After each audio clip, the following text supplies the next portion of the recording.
And the la la la la la sort of music, which makes it really homely. You're like going ha ha ha ha ha. Yeah, it didn't feel real. It didn't fit. It just felt a bit It like. felt like he was, you know, just wanting to sit down. Yeah. Hey, welcome to another edition of Screen Time. Hi, I'm Sid. And I'm Lou. Hi, and welcome. And what are we watching this week, or what did we watch? Okay, so this week we kind of went back in time a little bit, and we watched Something Wicked This Way Comes. Yes, it's an old Disney movie from 1983, and it's a quirky one. It's an unusual one. It's quirky. Yeah. It's slightly dark. Yeah, slightly dark. Yeah. I think what it is, it's one of those Disney movies that came out in the late 70s, early 80s, where Disney didn't really know what to do with themselves. Right. So they were trying to get a younger audience to come in and watch, but they didn't want to see animated films. And after Star Wars came out, they were like, oh God, we've got to find something, we've got to find something. So they did the Black Hole, they did this, they did Condor Man, they did Tron. They tried to get anything to get the young people in, and none of them really succeeded at the time. But anyway, this was one of them. Right. Yes. So when did you first watch this? Do you remember? I did. I was too young to see this at the. Well, I wasn't too young to see it at the cinema. I don't think I ever really knew about it. It kind of went without me even knowing about it. Yeah. The first time I knew about it, it was featured in like a horror book. I was like, oh, what's this? This is unusual. And so I kind of sorted out after that. Right. I was like, okay, this is something I really want to see. And so I probably saw it on TV. Right. On the first viewing, absolutely loved it. Yeah. I can't remember when I first watched it. I think it might have probably been through you, but I would have watched it when I was young. Yeah, I think so. Yeah. So I may have not necessarily been the audience that they were going for. No, at probably that not. time. No, you were. Yeah. Yeah, but I do remember it.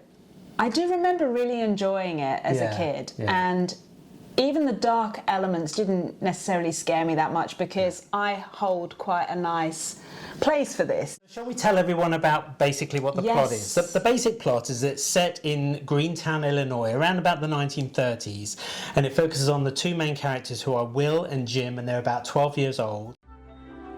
And of course I can still see Jim Nightshade, my best friend, my blood brother, my shadow. One of them wants to grow up desperately, and the other one is kind of happy being a child. And it's all based around a small little town, and there's an arrival to the town of this pandemonium circus, Mr. Dark and his pandemonium carnival. Carnival.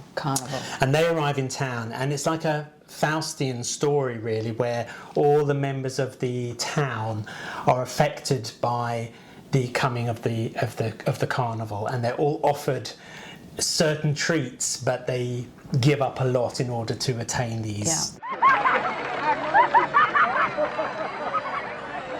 Your prize, sir. A free pass to our fabulous mirror maze. The carnival itself, right at the start, when the opening credits start, you have a steam train, but it's arriving in darkness, or it's travelling in darkness. There's a very bright circular light in the centre of screen that gradually gets sort of closer. Yeah. But it lights up all of this smoke, which I thought was beautifully done. It's beautiful. Incredibly eerie, but very beautiful. Is beautifully shot. Yeah. There's some amazing moments in the movie, which do hold up, I feel, now. Yes. But you go from like quite an action sort of music beginning, and then suddenly it cuts to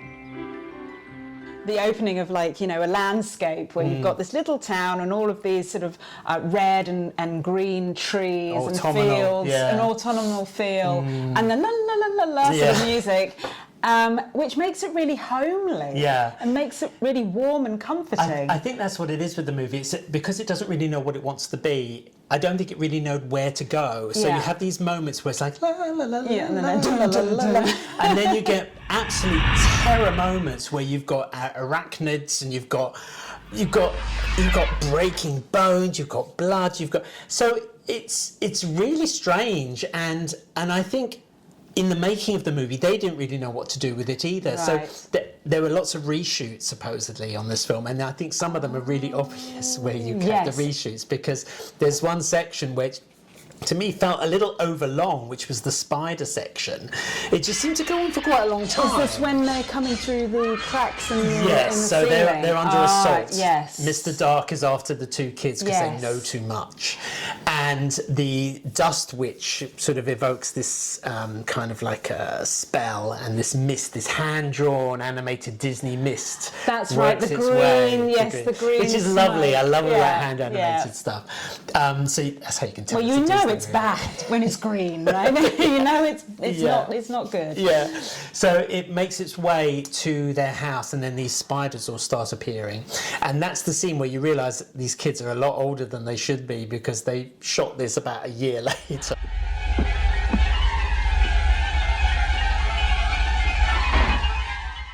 And they've got these terrible wigs. Well, the blonde kid has got this terrible wig on. I'm like, and so I guess his hair went darker as he got older or something? Maybe, I'm not sure. I wasn't really aware of it feeling longer, but it did make me feel that one kid was doing loads of work, and I know the other one was scared, but it felt like there was nothing really around him, apart from suddenly you see, the spiders underneath under the cover, duvet. Which is creepy. Yeah. But I think initially, before that, there wasn't really much going on with him, whereas the other one, it's just kind of like pushing things away. Yeah. So it did, I guess it's slightly disjointed for the rest of the movie, I feel. Yeah. Did you like the intro, the introduction to the village town folk? Yeah, I did. I think it's a nice introduction. You get introduced to all the different characters. You have the failed football star who's lost a leg and an arm in the war, but he dreams of the touchdown. Yeah. Remember Ed the barman, yesterday's football hero, still haunted by 40-yard runs down the dark fields of his dreams. And you have the barber, who is he has wanted to travel. Just so wanted that he to could travel meet more, people. so he can meet more exotic people and women, and then you had the guy that just wants to make lots of money, and then you have the school teacher who's kind of aged beyond her, prematurely aged really, and still wants youth back, I think. So you have all these kind of signature characters who you're introduced to, and then of course they are attracted to the carnival, and those things are fulfilled for them, and in horrible ways in some ways, because the teacher who is longing for her youth back, she gets one quick view of herself in the mirror and then she goes blind. I mean, her eyes, and she just milks become up, glazed so quickly. And so, that's a really horrific thing. It's quite a horrific thing to choose to as a thing. As a visual. As a visual. I know it's from a book by Ray Bradbury, and I think there are lots of conversations between the director and him as to what to include and what not to include. And I think the executives were like pulling back, going, not too dark, not too dark, not too dark. But some darkness definitely got in there. It's a bit where Mr. Dark squeezing his fist so tightly that blood is dripping down on the boy who's hiding in there. Oh, that's right, because he has blood on his cheek. This is so dark. Yes. What did you think of Mr. Dark? Who was it? I've forgotten. Jonathan Pryce. Yeah. Jonathan Pryce. I really liked Jonathan Pryce in this role.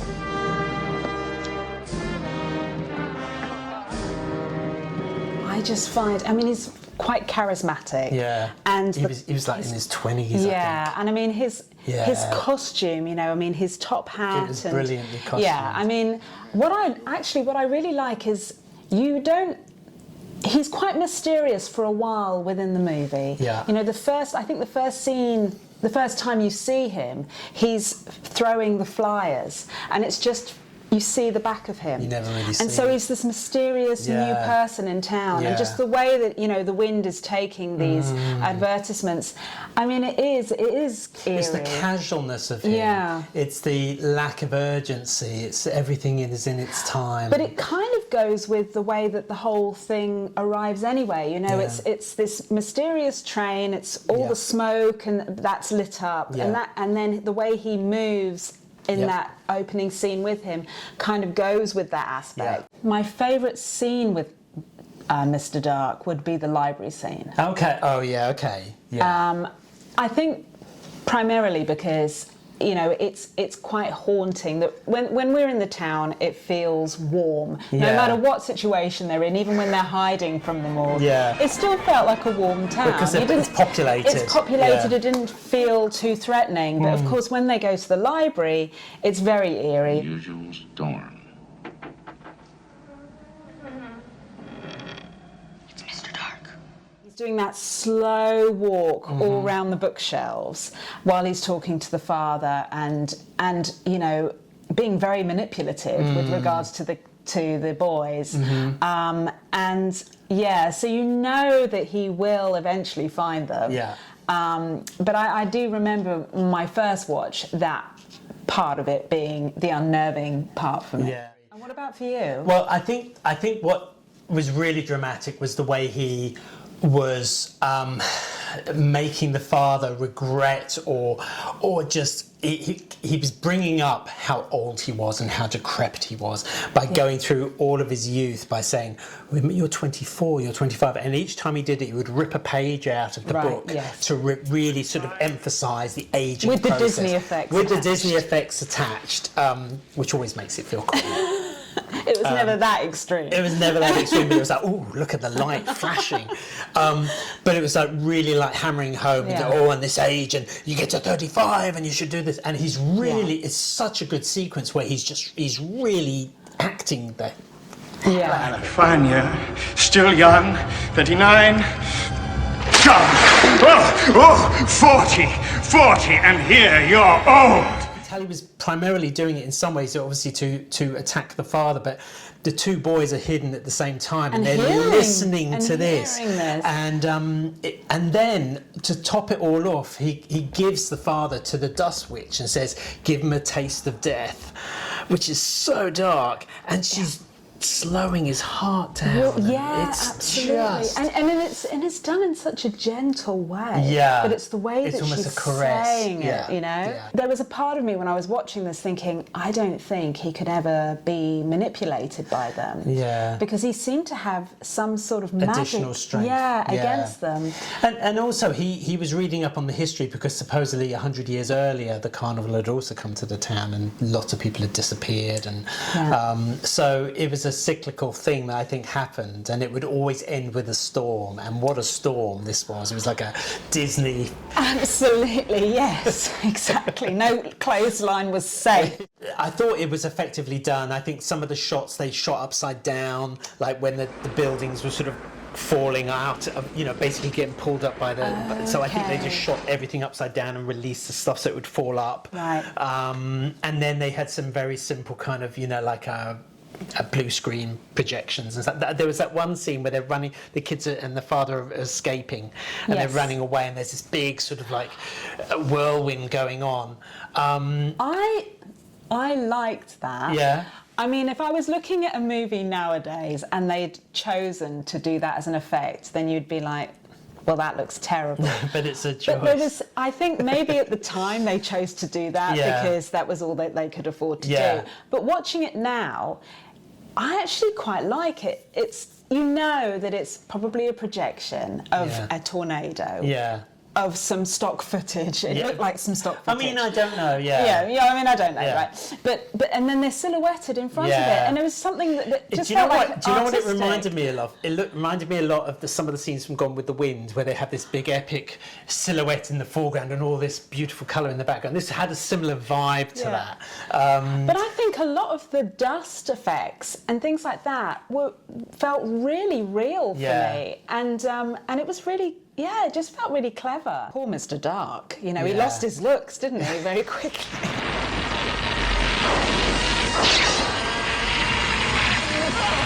He didn't look too good when they were carrying him away at the end. I love that sequence, and that animatronic of him, like at the end, is like, and these big bolts of light. I mean, that went on for a while. It went on for a long time. I have to say, a favourite part for me was when when that visitor, the guy who was selling the staffs. The lightning staff. Yeah. And the lightning hit the staff when he was sitting on that chair. Yeah. And then it glowed like it felt like a lightsaber. You know, he held it up, and it made me laugh. But I mean, that was probably one of my favourite moments. Oh, was it? Yeah. Oh, was it really? Yeah. When he gets his... And he's running down the mirror room. What did you think of the father, or the actor that played the father? I mean, I didn't necessarily believe the transformation with the father. Okay.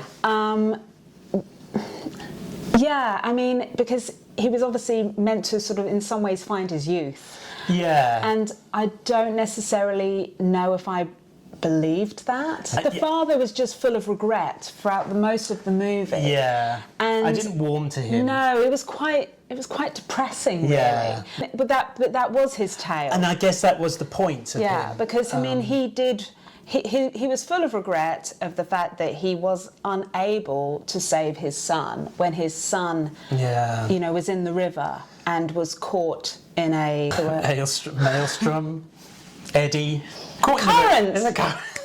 When he was caught in a current. Yeah. That strong old current that swept you way out in the middle of the river.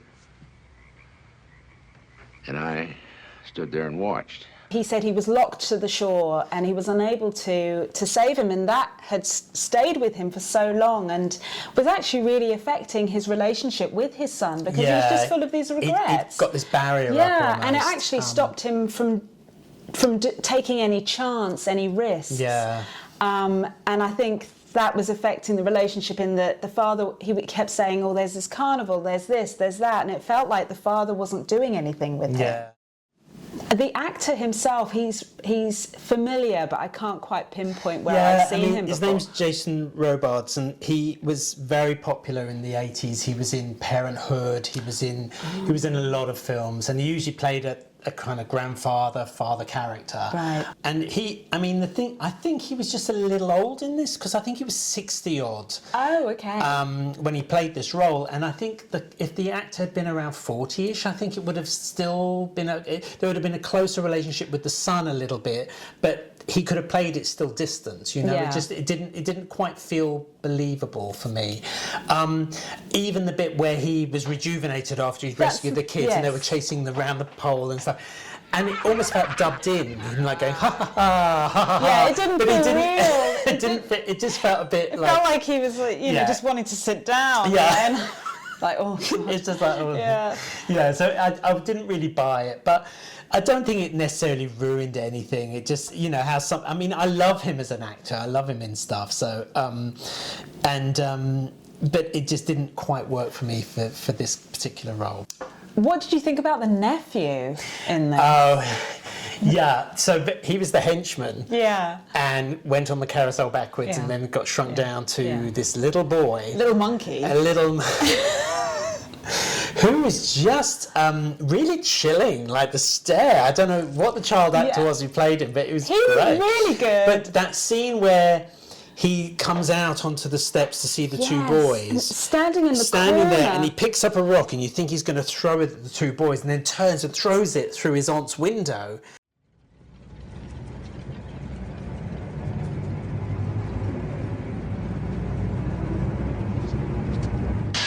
And then the aunt comes to the window and says, like, you two boys, and you would... Yeah. And you just think, you little devil. Yeah, but it was great. I thought that whole area... I loved that bit because, you know, he was told to sort of keep an eye on them. On the boys, yeah. And, so that sort of brought the chilling aspect. Yeah. One of the things I thought was actually quite endearing and brought the warmer side of things was the way the teacher called the boys her whisperers. Her little whisperers, yeah. Yeah, which I really loved that. Yeah. But I mean, in some ways, it kind of it was still the same sort of feel of the smoke and the, you know, the spirit. And so whispers, it's kind of still fitted in some ways when you look back on it. Yeah, in terms of score for the film, I would give it 2 scores. Okay. One being, and I know you're not really meant to, but one being one for my nostalgic younger self. Okay. And if I was, you know, seeing it as in that way, Yeah. I would give it a 9 because wow. because I love it. Yeah. As a kid, I loved it, and it was just different. Yeah. But today, I think it would be more like a 6.5. Okay. So if you're going that way with the 2 scores, I'll do the same. I think you loved it more as a kid maybe than I did. Maybe when it came out I was a little older, so... Which you're meant to be the target audience then. Oh, I was meant to be the target audience for it, and I think in some ways though, it was like it didn't know who to... Yeah. It didn't know who to target. Yeah. So the fact that it featured 13-year-old boys was probably a good idea, but then some of the adult stuff was a bit too much, and it was a bit too chatty and a bit too intellectual. So I think at the time I would have rated it maybe a 7 or 8. I like the visual effects. I really love the visual effects of it as a kid. Growing up, looking at that, I was thinking, this is so cool. Now my vote is probably a little lower. I would say probably about 6.5 as well. And I think what it really needs is a good clean-up. I think what it really needs is for Disney to love this film again, because they don't love it, I don't think. No, well, to not have it on Disney the fact that Plus. it's so hard to get hold of. It's really difficult to watch, to find to watch. It's not available on Disney Plus currently. So I hope that they make it available. And when they do make it available, we urge you to watch it and see what you think about it. And if you have seen it, comment below if we've missed any stuff that you really want. Which is probably quite a lot. We've missed loads of stuff. But tell us what the first time you saw it, and what did you think of it? And I mean, it was fun. I've enjoyed rewatching this. Absolutely, one. Yeah. I thought it was great. Yeah. So, thank you for watching, and we'll catch you next time. See you next time. You take care. Bye. Bye.